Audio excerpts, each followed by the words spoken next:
What happens when a show that's been around for more than 30 years decides to let go of logic and just go wild? The Simpsons might have started as a quirky animated sitcom about family life in suburban America, but in recent seasons it's taken a hard left into the bizarre, the surreal, and the flat-out insane. We're talking ancient Rome roleplay, human brains in jars, virtual currency scams, and Homer casually turning himself into dinner. You think you've seen it all with The Simpsons? Think again, because in today's video, we're diving into 5 of the strangest, most unexpected, and downright bizarre episodes that prove the yellow residents of Springfield are still capable of making us laugh, cringe, and occasionally ask ourselves, what the hell did I just watch? But let's start with an episode that turns the entire premise of the show on its head. What if Bart was never born? It begins with chaos. Bart being Bart. He's reading to kindergartners but quickly turns story time into an art class, teaching toddlers how to graffiti books. Classic Bart. But this time, it hits a nerve. When Marge and Homer scold him later, they're not just annoyed. They're drained. They even admit something no parent wants to say. They love Bart, but they just don't like him. That emotional gut punch leads them to a moment of fantasy. What would life be like if Bart had never been born? Cue the dream sequence. Marge and Homer suddenly find themselves living their dream lives. She's a successful veterinarian. He's operating the Jumbotron at a baseball stadium and actually good at it. And Springfield, it's thriving. Even Principal Skinner has a social life. Everything's perfect until they literally run over a random kid who has no memory of his past, but strangely looks exactly like Bart. They take him in out of guilt, and within hours, chaos returns. Bart's causing mayhem in every corner of the house, catapulting diapers, snorkeling in the shower, breaking furniture, and swinging pickles at the Springfield sign like it's a medieval battle. And yet, that familiar mess starts to bring the family together. Maggie giggles for the first time in days. Marge learns to say, "Eat my shorts." Even Lisa ditches her intellectual bubble to watch Itchy and Scratchy, and finds it surprisingly therapeutic. By the time Chief Wiggum arrives to reclaim the kid, the family is begging him to stay. Then, bam, they wake up. It was all a dream. But something's changed. Homer and Marge rush to wake up Bart in real life, desperate to tell him what they've realized. He may be a walking disaster, but he's their disaster. And just like that, The Simpsons turned a wild what-if scenario into a surprisingly emotional journey about family, chaos, and unconditional love. But that wasn't even the strangest thing they did that season, because up next, we're headed to ancient Rome, where Homer becomes a gladiator, Marge is a senator's daughter, and political corruption ends with lions and acid. What do you get when The Simpsons combines ancient Roman history, political satire, and Homer's complete lack of impulse control? You get Obesus the Wide, one of the weirdest historical parodies the show has ever attempted. It all kicks off during a visit to a Roman museum. Homer skips a management seminar because of course he does, and Marge scolds him for his lack of ambition. That's when a mysterious curator steps in and offers a special history lesson. But instead of a boring lecture, we're dropped straight into ancient Rome, Simpson style. Homer becomes Obesus, a poor farmer's son sold into slavery by his own father. Yes, Grandpa sells him, because who else? Soon enough, Obesus is thrown into the gladiator pits, fighting for survival against muscle-bound monsters like Rainier Wolfcastle in Roman armor. But this is Homer we're talking about, the same guy who once fought a heavyweight boxer using only his ability to take a punch. And somehow, using his fieldwork training, don't ask, he wins. He catches the eye of Marrera, the Roman version of Marge, and she saves him from death by hippo, because apparently that's a real thing in this world. They fall in love, and she becomes pregnant, which kicks off a series of wildly escalating events. When her father demands to know who the baby daddy is, everyone steps forward to cover for Obesus. But the truth eventually comes out, and Obesus earns his freedom. As a wedding gift? A laundromat.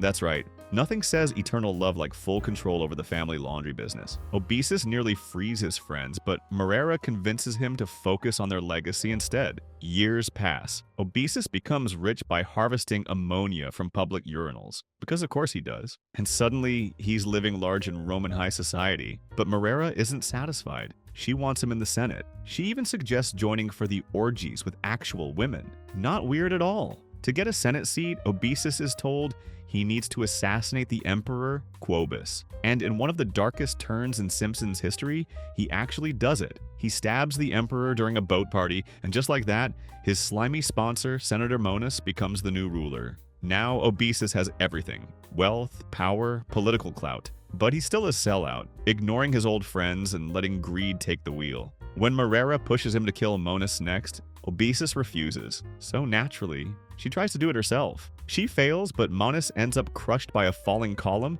and devoured by a lion.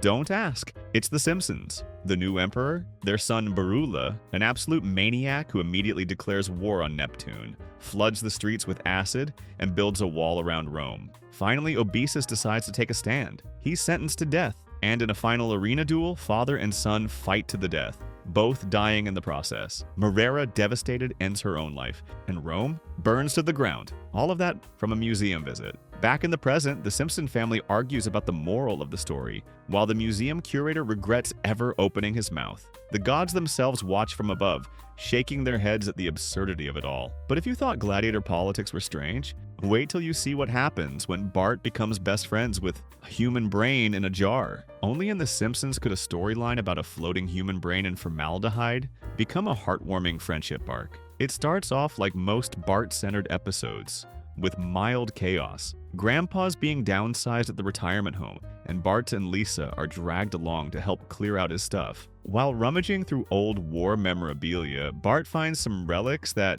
naturally, he trades for store credit at Herman's Military Antiques. And that's where he sees it, a real human brain, just floating in a jar. Most kids would scream, "Bart?" He buys it. He brings it to school, announces that the cafeteria food is made from human brains, and causes mass vomit hysteria. But instead of punishing him, Miss Peyton gives him a challenge. Take care of the brain. She even gives him a journal to write about his experience. So now Bart's walking around Springfield with a brain in a jar. Like it's a Tamagotchi, he names it Buddy, and surprisingly, he gets attached. But being Bart, his attention span wears thin. He wants to hang out with Milhouse. So what does he do? He asks Homer to babysit the brain. Terrible idea. Homer, of course, brings the brain to Moe's Tavern, because nothing says responsible childcare like a bar. Meanwhile, Bart is trying to have fun but keeps thinking about Buddy. Every random object reminds him of the brain. Even Milhouse's face starts looking like brain matter. Bart panics, ditches the hangout, and races home. But it's too late. Homer accidentally swapped the brain for pickled eggs. Classic. Bart scrambles around town searching for Buddy, only to find it in the worst hands possible: Kearney, Dolph, and Jimbo. And what are they doing? Plotting to blow it up. Bart leaps in to save Buddy in an epic slow-mo rescue. And just like that, Bart and the brain are back together. He even starts treating it like a little brother, complete with rebellious attitude and all. It gets so weird that even the rest of the family starts to notice. Bart takes Buddy everywhere: church, school, dinner. Lisa's concerned. Marge is worried. Homer's just confused. Eventually, the whole town starts whispering, "Is Bart okay?" But Bart's unbothered. He loves his brain friend. Until the unthinkable happens. The label on the jar peels off, and it's revealing Buddy's real identity. Corbin Averly, an accountant who donated his body to science. That's right, Bart's edgy, rebellious partner in crime? Just a boring old number cruncher. Reality hits hard. In a rare moment of emotional maturity, Bart decides to return the brain to Springfield University. Professor Frank, who clearly had an emotional attachment to it, don't ask, is thrilled to have it back. The episode ends with Bart walking away from Buddy, knowing that some friendships, even weird, gooey ones, aren't meant to last forever. It's bizarre. It's surprisingly sweet. And it's exactly the kind of plotline only The Simpsons could get away with. But don't go soft just yet, because up next, Springfield becomes a virtual war zone, thanks to Bobuck scams, Roblox gangs, and Skinner going full Scarface. You've seen The Simpsons parody pop culture before, but you've never seen them take on Roblox with this much chaotic energy. The madness kicks off when Bart is caught playing an ultra-violent video game that looks suspiciously like Assassin's Creed meets Call of Duty. While he's gleefully slicing pixelated monks into pieces, Marge catches him mid-decapitation and completely freaks out. She bans violent video games from the house, which, in Bart's world, is basically a war crime. Desperate for a replacement, she pulls out the family's dusty old desktop, you know, the kind that probably runs Windows 95, and sets up a knockoff game called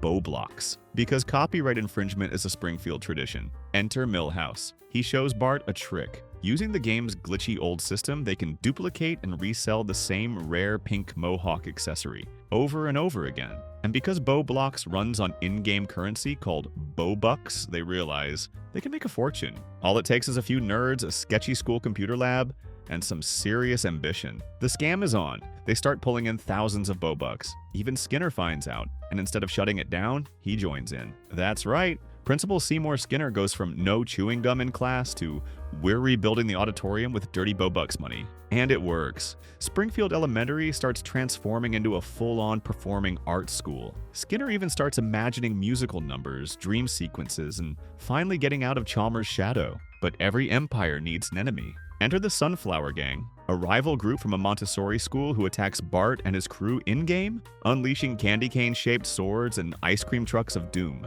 It's chaos. Bart tries to make peace. He offers to split the game world 50-50, but Skinner, drunk on power and Bobucks, snaps. He goes rogue and declares war. He even kicks Bart out of the scam. "It's all in the game, son," he says, suddenly channeling The Wire. The final battle breaks out in the game while the school crumbles in real life. But Skinner's not done. In a moment of pure insanity, he gets behind the wheel of a real bulldozer and heads for the rival school's computer lab. He's ready to end the war, IRL. Just as he's about to destroy everything, Bart stops him. And in a rare heart-to-heart, he tells Skinner the truth. "You're not the cool cereal with marshmallows, you're just cornflakes." Ouch. But also kind of beautiful? Skinner backs down. They scrap the scam. The dream ends, and in true Simpsons fashion, Skinner and Bart go grab milkshakes at Krusty Burger, like none of it ever happened. But if you thought virtual scams were absurd, just wait until you see Homer treat himself like a rotisserie chicken. Because the next episode is not just bizarre, it's cannibalism level weird. Leave it to The Simpsons to turn Halloween into a nightmare you'll never unsee. In one of the most grotesque and hilariously deranged Treehouse of Horror episodes to date,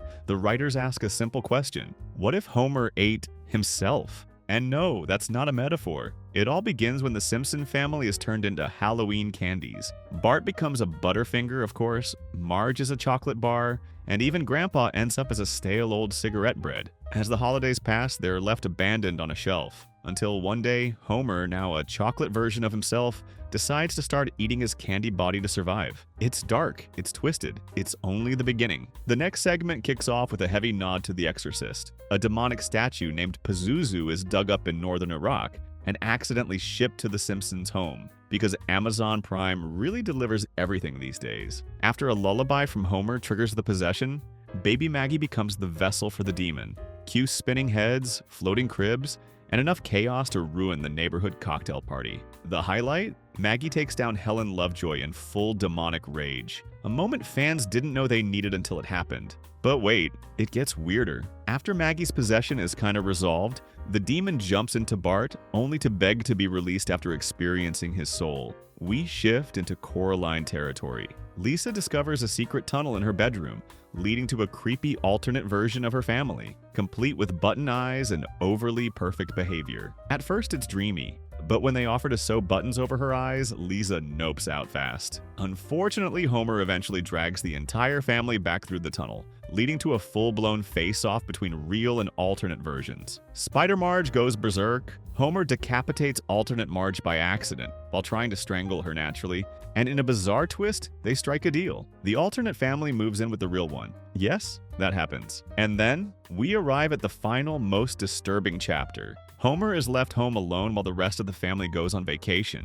No food in the fridge, no takeout, just a man, a grill, and his own leg. In typical Homer fashion, he accidentally cuts off a finger while cooking. And instead of panicking, he seasons it, grills it, and eats it. He's horrified, then curious, then obsessed. One bite leads to another. His arm, his thigh, his entire lower half. By the time the family returns, Homer is 20 pounds lighter and walking on crutches, proudly serving up what's left of himself as gourmet meals. Even Marge catches him mid-leg fry and hauls him to a counselor. But plot twist, the counselor is celebrity chef Mario Batali, who encourages Homer to keep going. Soon, Homer's body becomes the hottest fine dining experience in Springfield. Patrons are lining up for exotic dishes, and if that wasn't disturbing enough, other Springfield residents start getting curious. Comic book guy? Barney Gumble? They're next on the menu. The final scene is an out-of-body experience. Literally. Homer, now deceased, is in the afterlife chatting with Jesus, who tells him people are eating his body now. To which Homer replies, "Hey, if it's good enough for you?" Yup, that's The Simpsons. Weird, gross, and somehow still funny. So let's recap. Over the last few seasons, The Simpsons has taken us on a ride through a Bartless utopia that falls apart without his chaos, a Roman gladiator epic filled with betrayal and lion snacks, a heartwarming friendship with a brain in a jar, Oh, a digital war over Bobucks that turns Principal Skinner into a criminal mastermind, and a Halloween horror where Homer eats himself and becomes fine dining. The weirdest part? It all somehow works, because for all its madness, The Simpsons still knows how to surprise us, to make us laugh, cringe, and occasionally reflect on what makes these characters, and this town, so endlessly watchable. So now we ask you, which bizarre episode was your favorite? Did Homer's gourmet leg meal gross you out or make you weirdly hungry? And how has this show not completely run out of ideas after 3 decades? Let us know in the comments. Smash that like button, subscribe for more Simpsons deep dives, and hit the bell so you don't miss the next episode breakdown. Because if there's one thing Springfield teaches us, it's that things can always get weirder.